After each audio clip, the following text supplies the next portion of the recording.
Let's see, I brought some pictures today. Haven't do it now and then, but this is from that series thing I got of pictures. Let me get out of the way. So we're going to be looking at the Garden of Gethsemane. Helps if I turn this on. Here we go. So trying to give you some locations of where things be. I don't know if you can see this. This is Jerusalem here, temple, and around through the Kidron Valley. Gethsemane would be on the other side. Mount of Olives over that direction. Shows you, of course, this is not what it looks like in Jesus' time because we haven't received, the pictures from then are still delayed or something like that. But again, you can see where Gethsemane is. It's a very small area. More pictures of the Kidron Valley. Obviously, this is an older picture, less built up. And I'll go to the next one. You can see here's Gethsemane. Interestingly, I have in my mind Gethsemane a much larger space, but right now they have it listed here, at least shown in a very small area with this church built right next to it. You can see the church here, Church of All Nations. The valley here, craziness, but I want to get to the pictures here of trees. You saw this, right? Yeah. Is that what it looks like? Yeah. Pretty close still to this day? Yeah. Lots of trees. You notice the terrace going up here is, so we're looking west here from over on the east side, and you can see this is the part of the temple grounds that is still there. Remember, temple grounds is about 2 football fields in size. And from right there you can see the eastern gate, which is where he's coming back through. Okay, so we're getting some of the trees. Here we go. This is apparently some of the oldest trees that still remain. During, I think it was General Titus of Rome in 70 AD, they cut down a lot of trees in the Garden of Gethsemane region, and then guess what they made out of them? Crosses. Crosses, because they crucified. Remember, this is when Jerusalem is destroyed. They crucified lots of Jewish peoples, but these are some pretty old trees. They're old, but they told us they weren't quite as old as Jesus. Well, have to cut them down to see exactly how old they are, right? That's true. And that would not be a good way. Sorry, this is the Grotto of Agony, a cave near Gethsemane. So you can see some of, oh, I like this. There's not much of a tree left there. I mean, it's all, not much greenery grown out of it anymore. I find that fascinating. And of course, our artwork of the same. This is the Judas's pillar in the Garden of Gethsemane. I didn't look up Judas's pillar, but I found this an interesting picture in here. Of course, on the top, this is actually from John's Gospel. And having taken a band of soldiers, came there with lanterns and torches and weapons. Imagine, back in that time, it's much darker than it is today. It used to be you could go out in the country and it would be pitch black at night, right? But even today, when you go out into the country, there are so many of these large lights that people have around. It's not the same. But if you could imagine all of these trees and how dark it would have been to be there and to be one of the disciples. Remember, we have 11 disciples here because Judas comes with the crowd, right? And so there are 8 who are at the entrance. I think they're left there to help kind of warn when they come. They don't say anything. And it's Jesus who comes back to the 3 who are closer to him, who Jesus comes to them and says, look, they're here. So they were all sleeping. Can you imagine being wakened by a crowd? Some suggest over 200 people coming with weapons and light. That would be very frightening, I would think. Come on. Really? You're not doing right. What'd you do now? You try. Oh, here we go.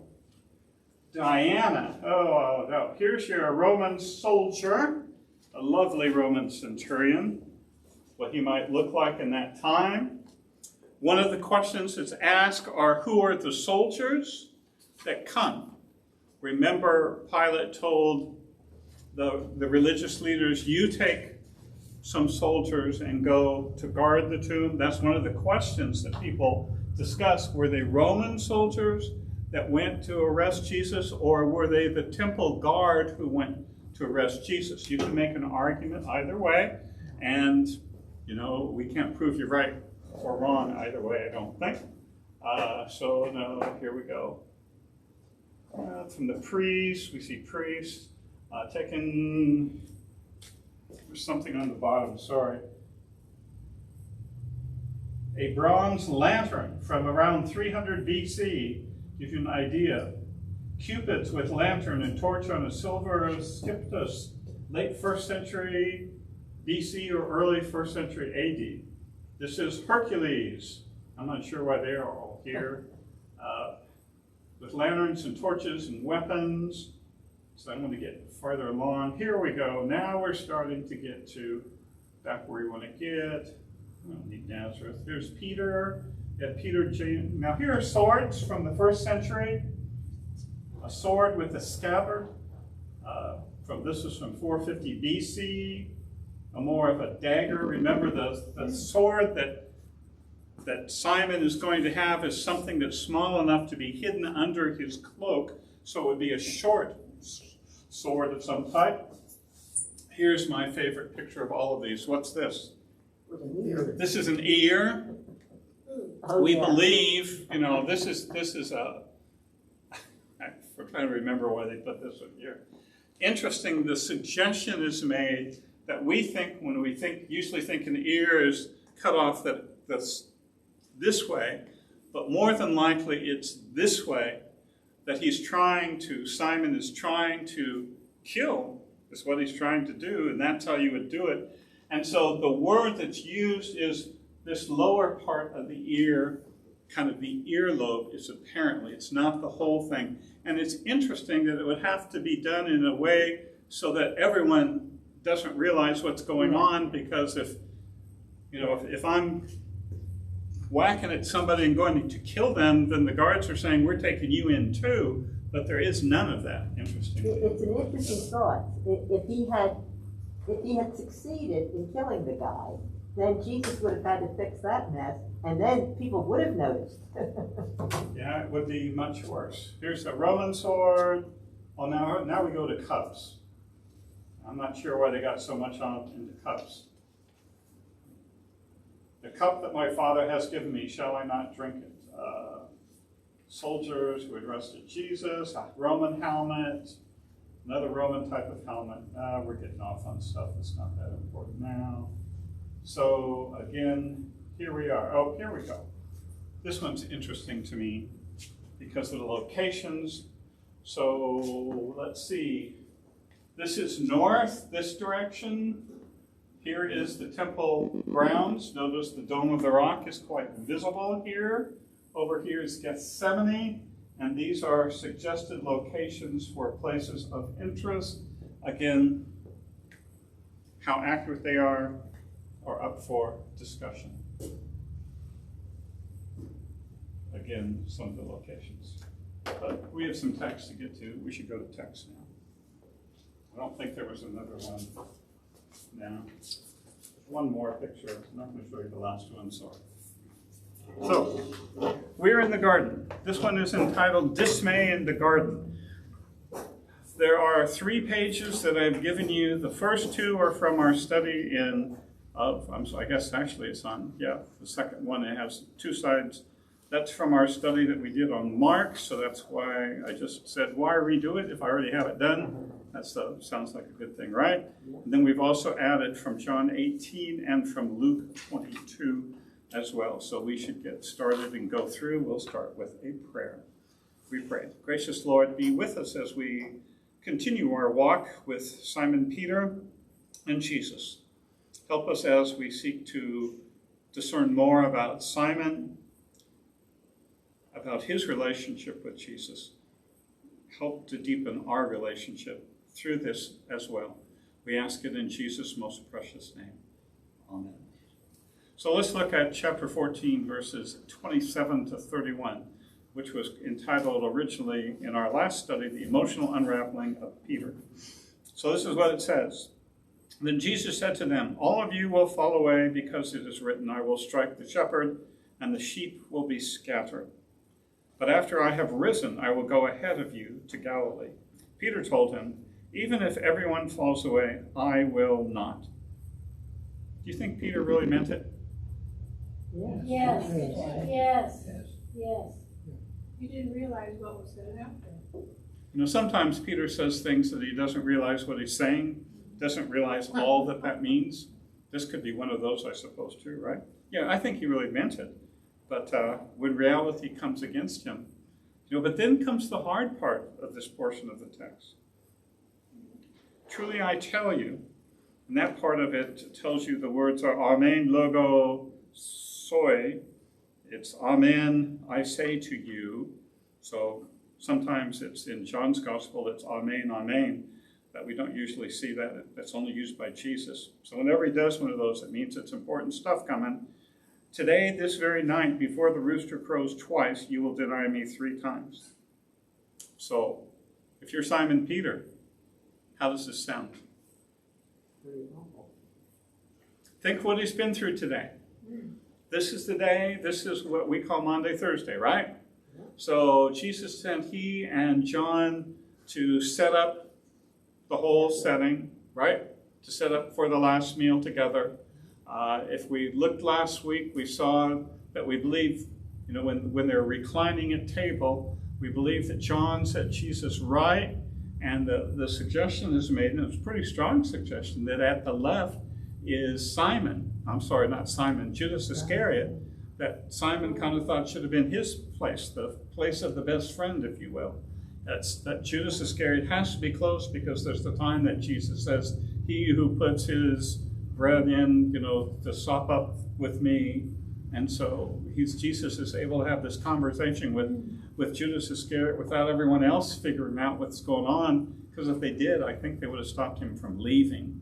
That's just me. I mean, if I were one of Jesus' disciples and Jesus said that she's the one that's going to do it, what would we do? Well, we would get the duct tape out, right, and tape her to the tape. Something, whatever we do to stop that from happening, I think. So this has been a bad day. It's a very, what's that one? It's a very horrible, very bad, no good day. I think I'll go to Australia or whatever that book is. That's fun. Yeah. Today, you will deny me 3 times.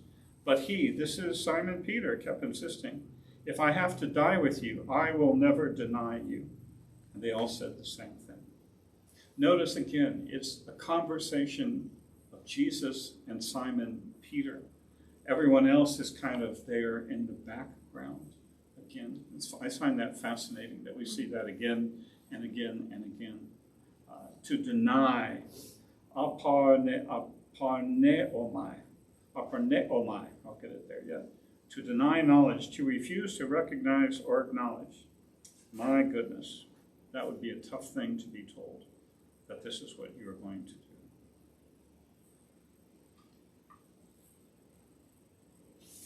So this is Simon Peter. And we're going then from here to the garden, where it all really comes together at that point, right?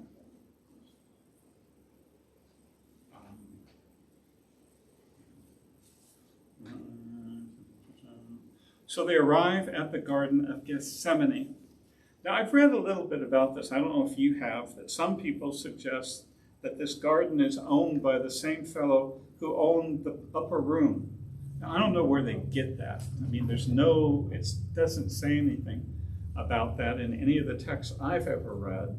I don't know if you've ever read one that would suggest that. But it appears to be a place that Jesus goes to often. I don't know if everybody goes there, but he goes there, and it seems, you know, we're close, as the picture showed, we're close to the city, but it's far enough away that there's going to be a little more peaceful, the crowds aren't going to be there, and it would be a lovely place to be at. So from verse 32, then they came to a place called Gethsemane, and he told his disciples, sit here while I pray. So if you remove Simon Peter, James and John, how many disciples do we have left? 8. So we leave 8. 1, 2, 3, 4, 5, 6, 7. So we leave all of you right there. Where are we leaving you? At the entrance to the garden, right? Yeah. So if the Roman soldiers, if the religious leaders, whomever comes after Jesus, who do they have to go through first? 8 friends, 8 disciples. All of you, All of us. right? I think Jesus left them there. This is his first line of warning. I don't think it's defense because they're not going to fight or anything. Although somebody else besides Simon Peter has a sword. There's supposed to be 2 swords around. So, but still 2 swords against maybe a couple hundred folks coming isn't a whole lot. Your numbers are not done well. If they had a Gatling gun, that would have been a different story. But such is not history yet at that time. The only instructions are what? Sit here while I pray. So what do the 8 end up doing? Why do you think people keep falling asleep this night?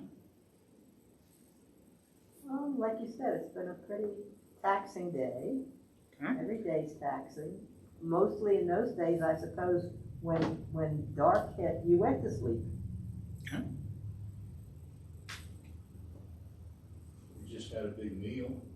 Right. That does it for me. And they walk everywhere, so I think they'd be tired every night. But there's one more reason too that people don't often think of. When I'm particularly anxious, I'm very likely to be able to go to sleep quickly. A lot of people are the opposite, but for me it's an escape. Jesus has talked again about being killed, right? Yeah. Listen, Tim, you were waving as well. When we had the experience of being in the garden, it was an incredible sense of peace, and there's no wall. So and there's all this noise going on, and I felt absolutely incredible peace, and quietness, and I actually didn't hear any of the noise going on. It was just incredible solitude. Would you hear a couple of hundred people come in? Well, that's my experience. But I mean, yes, you would hear them. Okay. For me, So the peace in the area is going to be Shattered. interrupted. How do they know about the 200? Where did they get that number? I looked that up too, and I cannot give you a satisfactory number. I can't tell you how. I think they're throwing together a bunch of stuff. It's a guess. They're going to be several. They're going to take as many as they think they need. How about that? And if you're going to try to get someone, first of all, they come with swords and clubs and lights. So I don't think they just think they're going to walk up and he's going to say, I'll go with you. I think they're going to search. So you'd want overpowering numbers to do that. I think it's putting all of that together. I mean, if you're going to hide in an area where there are a bunch of trees, I'm going to make sure I have enough people to circle the thing so you can't get out from behind. And I'm going to have them all kind of walk toward the center, and we're going to get you somehow. So the number is just thrown out there. There's not a good, no text I could have seen says there were 200 people. I don't remember, I have not read all of the early church fathers. Maybe one of them had a number or something. I don't remember if Josephus said that. Don't know. I have no recollection. It's a good question. There's not a good answer. There's a scriptural reference that Jesus says, see, they're coming, get up. And when we were in Gethsemane, they showed us the place where they would have come out on the other side of the Temple Mount, where we wouldn't have been able to see them. And then they walked around that edge. And as soon as they got through the edge, you could have seen the lights. And then you'd have known. If they came that way. They're pretty sure that's how they had to have come. There are more than one way out of the temple.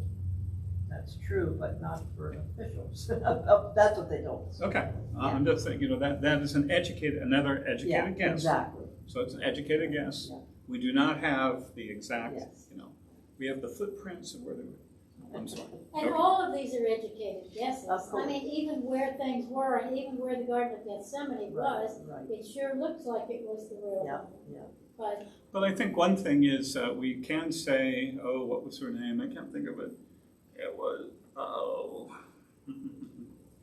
can't think of her name. She was the mother of Boy, I guess my brain is really already on vacation. Was she one of the women at the tomb? No, it's post that. She went around and she went and found all the locations. The Constantine's mother? Yeah, thank you. There we go. Yeah.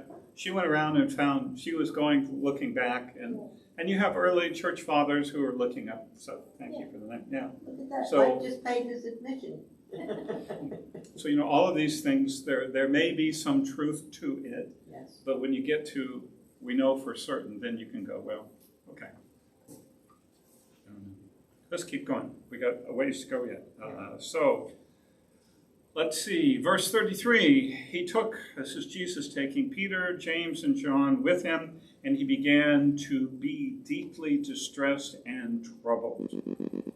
Those are interesting words to me. Deeply distressed and troubled. You can read more about them if you're interested in them. I think we see Jesus' humanity. We'd say Jesus is fully God and fully man. I think we see humanity coming up, because he knows what's coming. And I think that's what I always see here. Tim? One of the things that I came away with and thought about many times is that we see the picture of Jesus praying by the stone and the rock and his perspiring blood. And to me, that's when I see him as the most human. We actually run into that in, is that in John? John?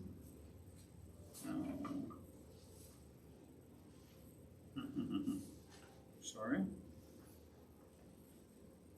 Yeah, that's coming up, but yeah. Troubled, stressed. Then he takes the three farther in. He begins, it seems to me that Jesus is opening up his heart, letting his emotions out. Verse 34, I am deeply grieved to the point of death. Wow. If your friend told you this, I think it would wake you up if you were tired. I would hope so. And so they are given something to do. Remain here and stay awake. So there are two things they're supposed to do. How do they do on their two things? Well, they remain. They remain there. Yeah, 50%. 50, yeah. I think the more important part, well, I think it was a package deal. How about this? It was important to stay awake.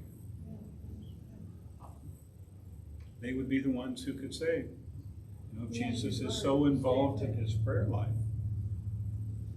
They could be the ones to say, here they are, and they missed that.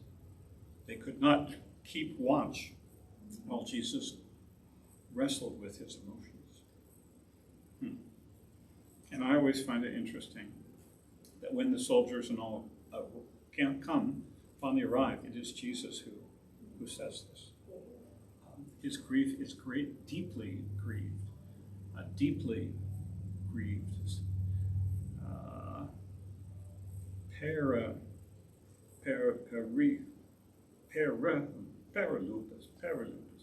Perilupus, sorry. Deeply grieved, extremely sad, crushed by grief. Oh, I like the other part, the sense there. Understood as if surrounded by sadness.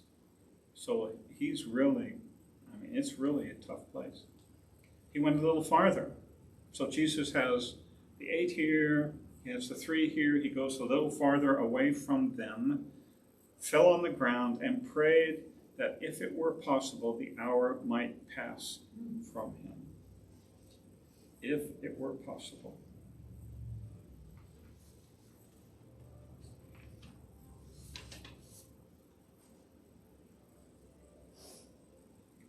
I wrote this. Here Jesus verbally expresses his full emotions.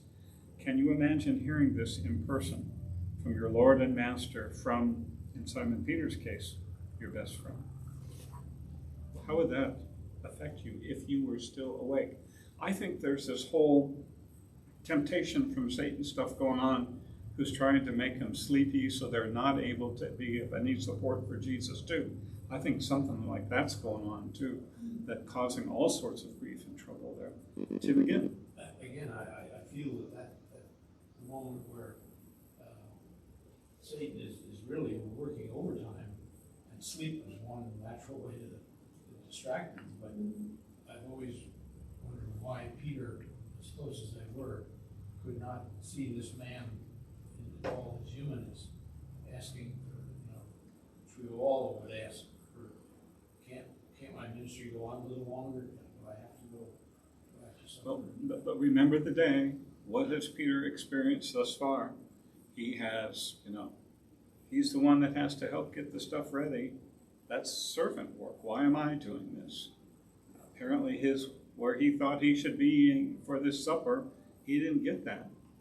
Maybe he's running around. It's been suggested, again it's suggested, it doesn't say that he's running around since he was one of the two doing the preparations, although John isn't running around with him. We've got that. So maybe he's feeling hurt in all of this already. I mean, he's a very emotional man. He seems to play out those emotions in his life. I don't know. It would be a tough thing. But if your very best friend or one of your very best friends is saying this, I think you would do your best to stay awake and to help in some way. But again, we have another side trying to make you sleepy and be less hopeful. So you have all of this, the spirit is willing, but the flesh is weak. And we have, none of you have that trouble in you all the time, right? Knowing what you should do and what's right to do, and none of you have that trouble, I'm sure. Since we have all the good saints here today. Yes, You ma'am. said you'd think that being your best friend, that you would stay awake so you could help him.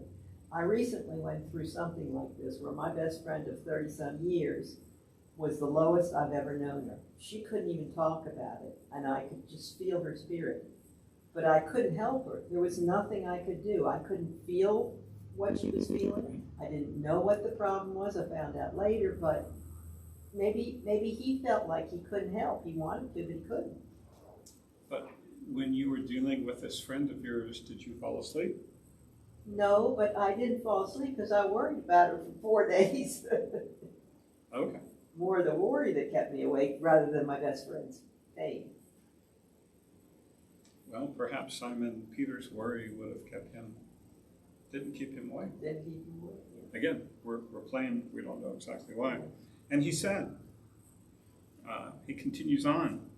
This is verse 36. Abba, Father, all things are possible for you. Take this cup away from me. Nevertheless, not what I will, but what you will. Abba, Daddy, kind of more personal way, an up-close personal way to say it. All things are possible for you.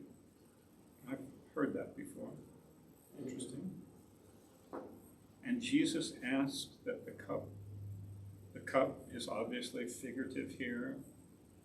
What's upcoming? Take this away from me. I was thinking about this. If Jesus had ultimately refused to take up this cup, would his Father have taken it away? Good question. Question. If his Father had taken away, what would be the end result? That we know. Jesus would not have died on the cross? Right then. Is that good news for us? Nope. No. Bad news. But to the reverse question, what if his Father had refused to take it away anyway? One of the things Jesus keeps saying is, you're not killing me, I'm allowing myself to die. So if he wasn't allowing the cup, then would it have had the same efficacy? I'm just going from the words. What does it say? He asks, take this cup, right? Take this cup away. Something that's a little hard for me to wrap my mind around with this is that God is one. One God, three persons, one God, Right, and there's right, yep. one will of God. Yep. So, and I know that there's human element involved here, fully human, fully divine, but God can't argue with himself. I mean, it's still the one will that is being. Okay, but you're working with one God, three distinct persons, and what you're trying to get into is how do the three distinct persons interact with one another? And I think that gets beyond me. I'll be honest.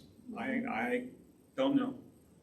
I don't know how that all works. One will. This is God's will.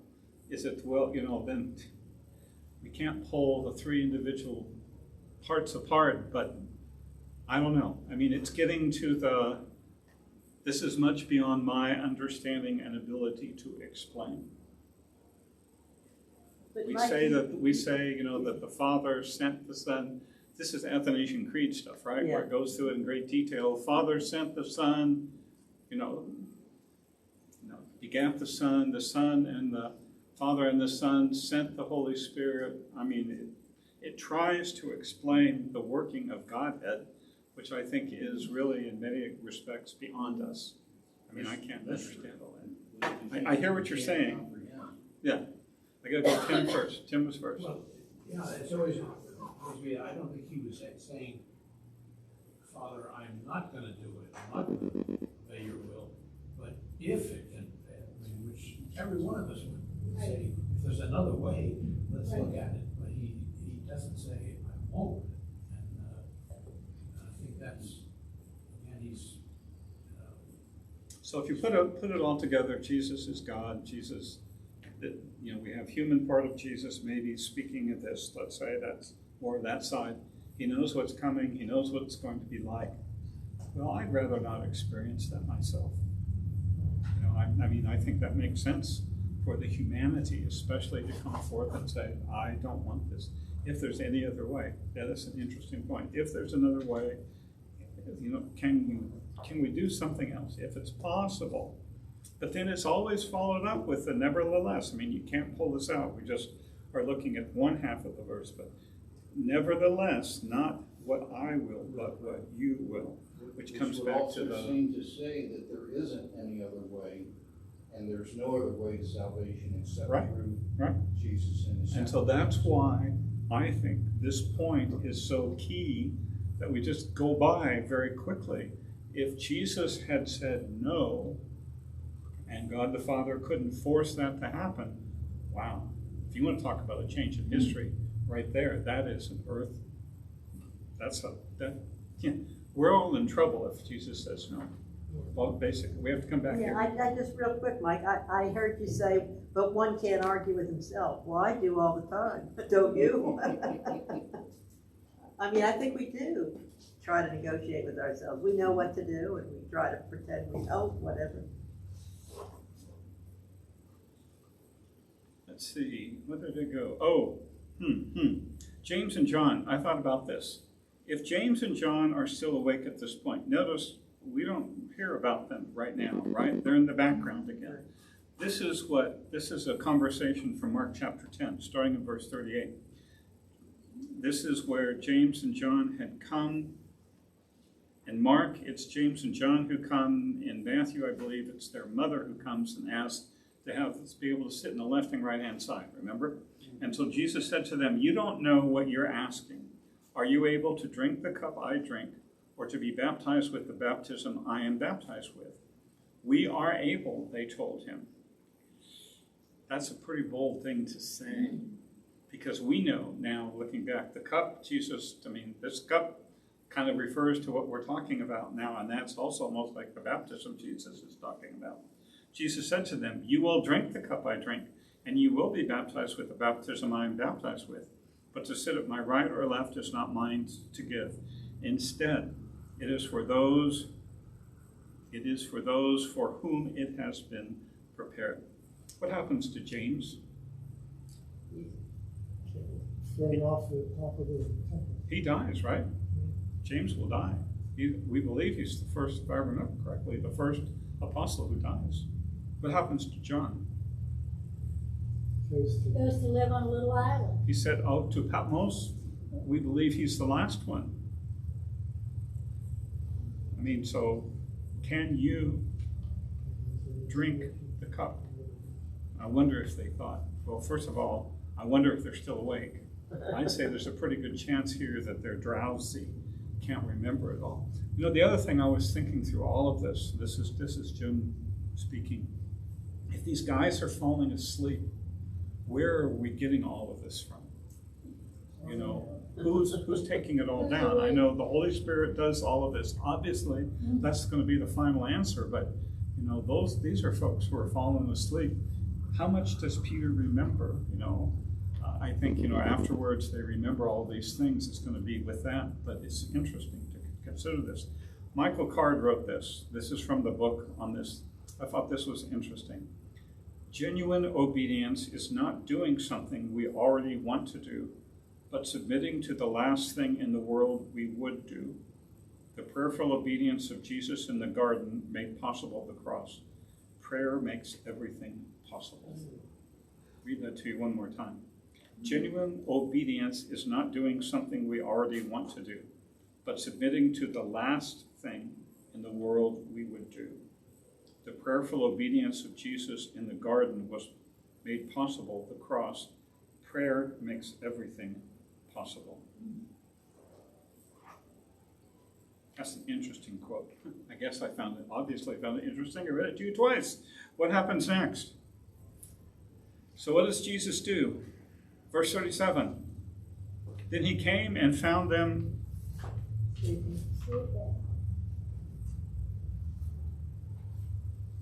ouch. Ouch. Remain here. Stay awake. Be watchful.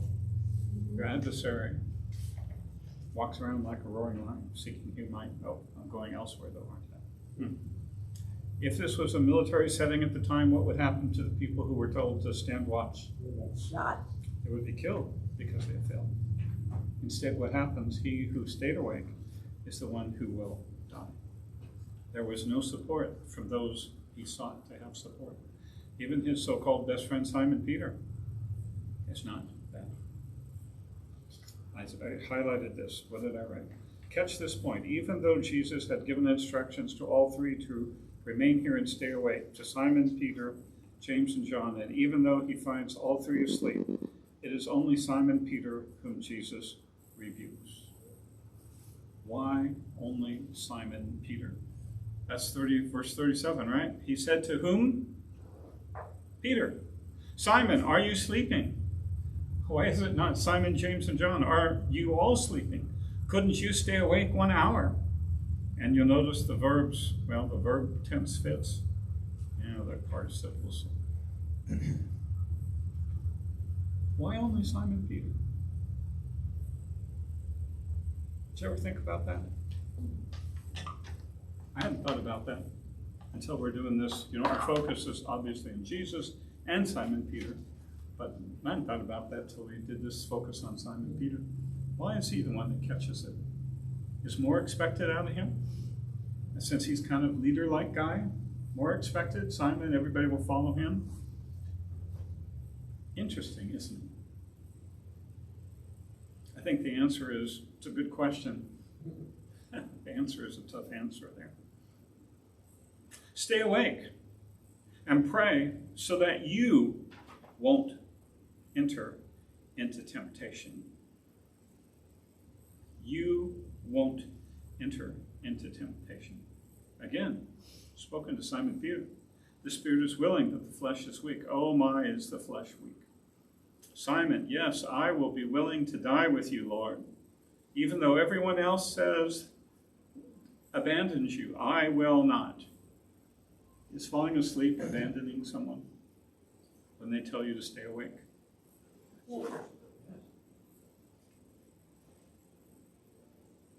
You're counting on that. You're asking for their prayer. You're asking for their support, encouragement.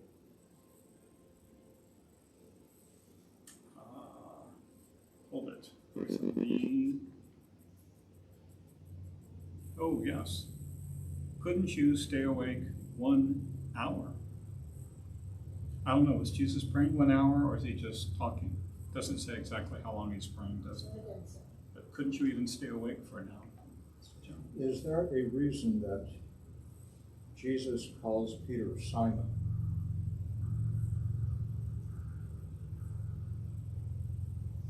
And not by the name that he gave him, Peter. I mean, that verse Right. would make sense. He said to Peter, "Are you still sleeping?" Well, you'll notice Mark, But that isn't when how Mark it writes about Peter, he calls him Peter. But if I remember correctly, most of the time in Mark, when he refers to Peter, when Jesus refers to him, speaking to him, it is Simon. Remember, I think I made a big deal out of that Peter is, it's kind of a name that's out, almost more than a name, it's like a, what did I call that? I guess my brain is still on vacation thoughts. It's kind of more of a, it's more than a name, it's kind of an office almost, if you will. And it's still coming. What I'm trying to do is I'm trying to call him Simon Peter because I think he's partway there. But I still think he has a ways to go. Maybe it's Simon because this is the fellow who's showing how far he hasn't come yet. But again, that's just me talking.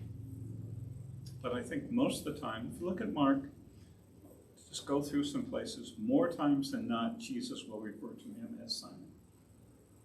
Which is interesting because if this is the gospel that we believe Peter had the strongest hand in telling, Mark writing down what Peter had to say, that's his name. Well, it seems to me that if Jesus went to all the trouble to name him Peter, that he would call him Peter. I mean, That seems to you. Maybe, obviously, Jesus is thinking differently. I can't go more than that. I don't know. It's an interesting thought. Well, let's look. Let's look. More than we go. We have a little ways to go yet. Verse 39. Once again, he, that's Jesus, went away and prayed, saying the same thing. I went to Luke chapter 22. Verse 31 and 34. I don't think I gave that to you, did I? Yes, I did. No, I didn't. I didn't get to you this part. This is Luke, and this is Jesus talking again. That kind of fits in what you're talking about there, Jim. Simon, Simon, look out. Satan has asked to sift you like wheat, but I have prayed for you that your faith may not fail. And you, when you have turned back, strengthen your brothers. Lord, he told him, I'm ready to go with you both to prison and to death. I tell you, Peter. So there he goes, Peter now. He said, the rooster will not crow today until you deny 3 times that you know me. So Satan is after Simon, Jesus says. And Simon Peter is going to have trouble. Couldn't you stay awake 1 hour?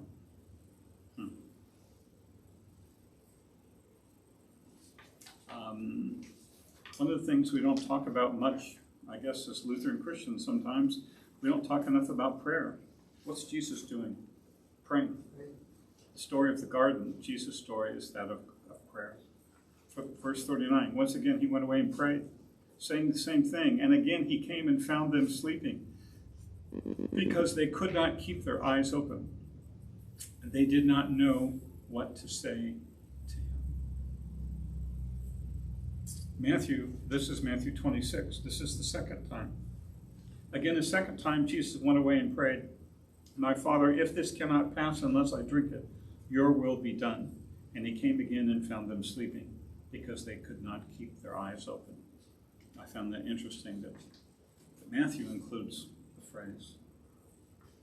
Matthew also adds in chapter 26, verse 44, after leaving them, he went away again and prayed a 3rd time, saying the same thing once more. Then he came to the disciples and said to them, are you still sleeping and resting? See, the time is near. The Son of Man is betrayed into the hands of sinners. Get up, let's go. See, my betrayer is near. So that's pretty close to what we have here in this section here. Verse 41 and following, are you still sleeping and resting? Enough, the time has come. See, the Son of Man is betrayed into the hands of sinners. Get up, let's go. See, my betrayer is near. Interesting. And what happens? We go to John's Gospel. I went there because, in the section where we're coming from this book, it was that section they did, but I think we need to look a little bit more because John provides a little bit different stuff. He provides some more insight into some of the little details. We have a few minutes yet, so we can do some more. Then Jesus, knowing everything that was about to happen to him, went out and said to them, "Who it is you're seeking?" Again, it impresses me that Jesus is the one who takes the initiative. The people are coming after Jesus. Jesus steps out to them. It's not Simon Peter, it's not James, it's not John, it's none of the other 8. They're all waking up still, in my mind at least, trying to figure out what's going on, and they're not. It's kind of a tough time. They answered, "Jesus of Nazareth." And Jesus said, "I am he." So a lot of discussion about "I am he." Jesus could be simply just saying, "I'm the one that you're looking for," or the things that are there on the side, and I put one on the next page because there were 4 that I found as I was looking through. Could be, the reason, interestingly, we have responses of people of their stepping down and falling, stepping back and falling to the ground. Now, it depends who's there, why they could do that. If the Jewish people hear, "I am he," what could they be hearing? They could be hearing God's unspeakable name spoken. Could be what they said. That could be the reason Jesus spoke it that way. And so that's why they might fall down and to the ground. I'm interested in who the soldiers were. Why would they step back and fall to the ground? If they were Jewish soldiers, the guards, could be the same reason. If the Romans, why would the Roman soldiers be doing this? You ever thought about that?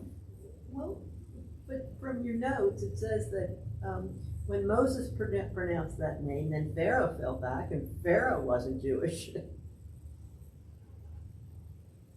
Okay, could be. Could be part of that. Is there any other reason? These are Roman soldiers. Are they brave? Yes. Oh, yeah. Interesting. Could be stepping back.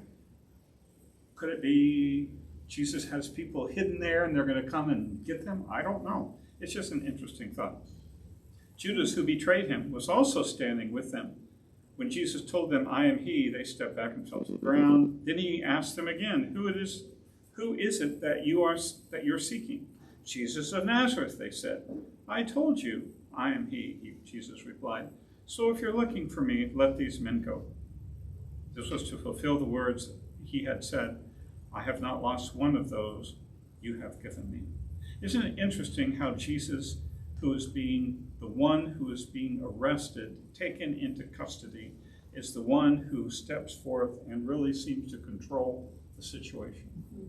Jesus, who moments before had been raw emotionally, I would suggest, of what's going on. "Father, if it's possible, take this cup from me." We didn't read the part that's in John's Gospel, I believe, Luke, where the angel comes and comforts him, and it's after. Interesting, I didn't notice this before. After the angel comes and comforts him, that Jesus is sweating like blood that comes after being comforted, which I found interesting. We might come up to that yet. "I told you I am he. So if you're looking for me, let these men go." That's pretty bold to say, to let these other folks go. You can just let them go. It's me you want, not them. This was to fulfill the words he had said, "I have not lost one of those you have given me." Then Simon Peter, who had a sword, drew it, struck the high priest's servant, and cut off his right ear. The servant's name was Malchus. Now, if you read the other Gospels, you'll hear about someone did it. It does not say who it is. John's Gospel is the only one that actually says who it is, the only one who names the person as well. And it's usually suggested that the reason this is so is because John's Gospel is written last. If in Rome, if they knew that was Peter, the one that cut it off, Peter is becoming the head of church, might not be the best, for all of those reasons. Maybe that's why, don't know exactly. But now, after this, Peter should be dead by now, if I remember correctly, when John is being written, at least we believe. So he's the one that will do it much, much, much, much later. So that's why it's done. It's interesting that in that sense.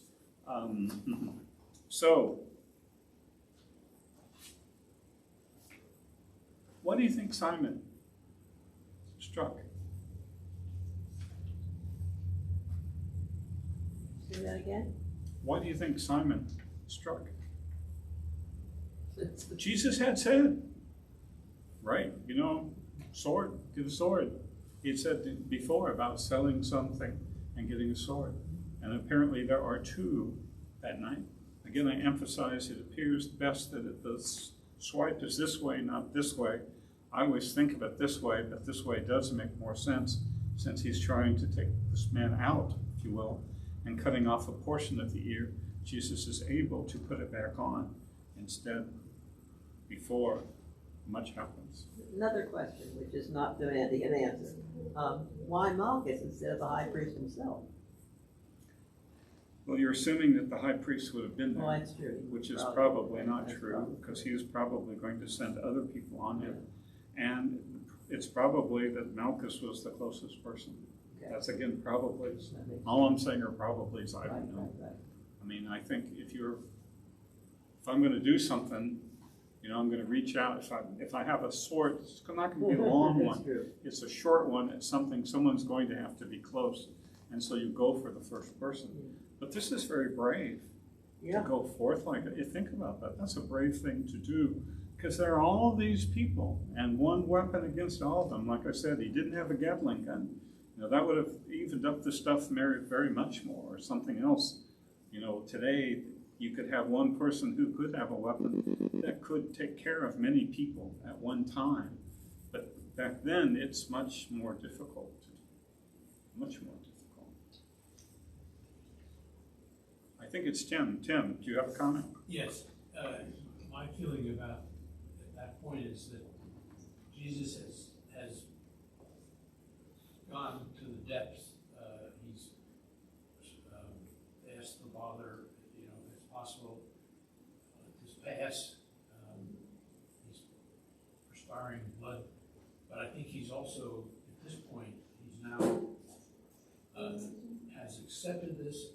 He knows that he's moving forward, and he's, even though he's probably disappointed that the disciples haven't grasped the severity of this, but he's moving forward, and that this is not the actions of a man that is being condemned, but he's moving forward because they know this is his Father's will. See, I guess I saw in some of those things that Jesus was saying, I saw the humanity come to the fore at that point. And now it appears that the humanity is lessened and his godness, really, if I can say it that way, it doesn't make sense, but really comes forth now, and he takes control. I mean, that's what we see throughout much of his ministry, is taking control. And here in this last thing, he takes control. And even here, he tells Peter, put your sword away. And then it's interesting. Am I not to drink the cup the Father has given me? Before he asked, if it's possible, take this cup from me. But now he says, am I not to do this? The answer is yes, I am to do it. I gave you one more little thing. And this was a little thing from Luke 22, slightly different view of it. When those around him, that's around Jesus, saw what was going to happen, they asked, Lord, should we bear the sword? Then one of them who struck the high priest, should we strike with the sword? Sorry. Then one of them struck the high priest's servant and cut off his right ear. Notice it's specific. This is Luke a little bit. And the word ear there, us, interesting word. Outer ear, external visible part, usually thought to be the lower part. Jesus says no more of this, so I guess I threw this one on because this is the one that says he was healed. His ear was, the portion was, he touched his ear, he healed him of the problem. He's not bleeding or anything like that. Where does it say earlobe? Where does it say lower ear? Now this one says, if you're Yep. using the little Greek here, it Yep. says the word is ear, and the Yep. sense is the outer ear. The outer ear is this whole thing that shows the inner ear is what's inside your skull. So the outer ear is this. Where does it say earlobe? It's from, I'm sorry, I'm going to have to pull it out. Oh, that's I don't have it right that's now. I think it's the portion of ear. I think the emphasis is that it was not, Peter's emphasis was not to cut off a man's ear, but was to strike the man. And so if I'm going to strike you, I'm not going to be able to do it like this. It's probably more that. Let me double check that one more thing. I wanted to go over a list of things. Real quick. I'll get my- If I were going to cut off your ear, I would have to hold it out and do that. And I can't see any of us believing that was happening. I don't know, I could work, I could try. Shall we try? Let's bring a sword next time and just, Yeah, okay.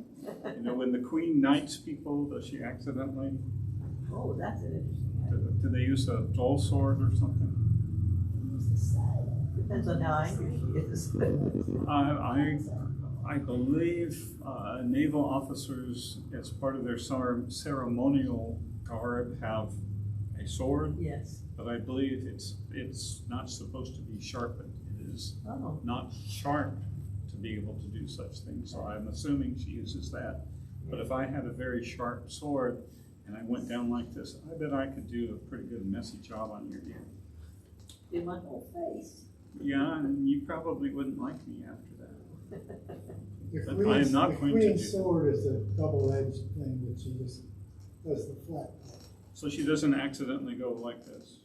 You don't accidentally do anything. That's a good point. But the All right. naval officers' swords are not, they have a edge, but it's not sharpened, but Right. they do have a pointy point, Oh, A true. pointy point? very pointy. A pointy point. You can Let me go stab through my somebody. list. This is Simon Peter's day. Think about this. What type of day is this? This is a terrible, horrible, very bad day. He had not expected to be called upon as a servant to prepare the meal. That's not his expectation, I don't think. He had not expected to find Judas sitting in where he thought he should have sat beside Jesus. He had certainly not expected to see Jesus, who only a few days earlier, Transfiguration, not too long before this, kneeling before him like a slave, washing his feet. He had not expected to see Jesus' emotional breakdown in the garden. I think you would call that pretty low emotions. He never especially expected to see Jesus to correct him here as he does again. Peter had been rebuked for what he would have thought was proof of his faithfulness here, but maybe above all else, he hadn't expected Jesus to give up. Jesus gave up here, didn't Yeah. he? He gave in. I think he did it so that his disciples would not be hurt, because they probably would have, if Jesus said, get them, they would have done something. But maybe above all else, the reason Simon would stop is because he didn't expect Jesus to give up at this point. I don't think it was Jesus giving up as much as giving in to God's will. It goes back to what you were saying before, man. Giving in to God's will and saying, yes, I will go to the cross. Every time Jesus could have said no and stopped it. Again and again and again, he could have stopped it. But he allowed himself to be taken. And this is another one. Simon Peter will write about this, interestingly. This is from 1 Peter chapter 1. These are some things that maybe he learned through this experience. Therefore, with your minds ready for action, be sober-minded and set your hope completely on the grace to be brought to you at the revelation of Jesus Christ. Or how about from 1 Peter 5, verse 8? Be sober-minded, be alert. Maybe he learned to be alert at that point in time. Your adversary, the devil, is prowling around like a roaring lion, looking for someone he can devour. And then from 2 Peter 3, therefore, dear friends, since you know this in advance, be on your guard, so that you are not led away by the error of lawless people and fall from your own stable position, but grow in the grace and knowledge of our Lord and Savior Jesus Christ. To him be the glory both now and to the day of eternity. I think that last one especially is showing growth in Simon Peter. Well, Peter, I'll call him by 2 Peter, obviously. But grow in the grace and knowledge of our Lord and Jesus Christ. And I think that's something that Peter will do over time. And this is part of his growth process here on this very horrible, very bad day for Simon Peter. And for you and me, it's not a very horrible, very sad day, but it's probably a glorious day that Jesus, at that point when he could have said no, said yes. Think what the difference would have been at that point. Oh, we're out of time. I got to go to another service. We'll close with a short prayer. Gracious Lord, watch over us, keep us safe in your care until we can meet again. Under your grace and mercy, we ask in Jesus' most precious name. Amen. I have not asked the gentleman who's coming next week to teach this class because it's all made up and he didn't know where we're going. So technically we won't meet next week unless he decides to do something. So it should be a week from this time because I'm not going to be here next Sunday. Yeah, that's great done. My See Gethsemane? my mind is going to be. You're touching one of the trees.